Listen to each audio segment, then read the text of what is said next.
ច្រើនមែនតើណាអ្នកទាំងអស់គ្នាសួរខ្ញុំច្រើនមែនតើថាបងធ្វើមិនដើម្បី change password Facebook បានអូខេចឹងថ្ងៃនេះគឺខ្ញុំមកប្រាប់បងប្អូនទាំងអស់គ្នាគឺងាយស្រួលបកដូចបកចៃចឹងអូខេអ្នកទាំងអស់គ្នាអញ្ចឹងជាដំបូងអ្នកទាំងអស់គ្នាអត់មានhơiច្រើនទេអ្នកទាំងអស់គ្នាចុចកន្លែងនេះមកបាទចុចកន្លែងមនុយនេះមកអូខេចូលមកគឺវាមានតម្រងបែបហ្នឹងណា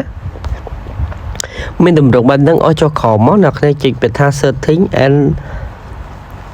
បាទ privacy ចុចទៅលើមកហើយអ្នកគ្នាចុចទៅថា setting អូខេហើយបន្តមកអ្នកគ្នាចុចពាក្យថាបាទ account បាទ counter ចុចទៅនឹងមកហើយបន្តមកអ្នកគ្នាចុចពាក្យថាបាទ setting all បាទ security អ្នកគ្នាញ៉ោសញ្ញានេះជាស្រ័យ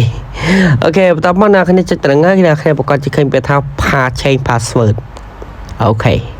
change password ហើយអ្នកគ្នាចុចកន្លែងនេះមកបាទចុចកន្លែងលើ Facebook នឹងមកអូខេកន្លែងនេះអ្នកគ្នាគឺវាត្រូវការយើងដាក់ណា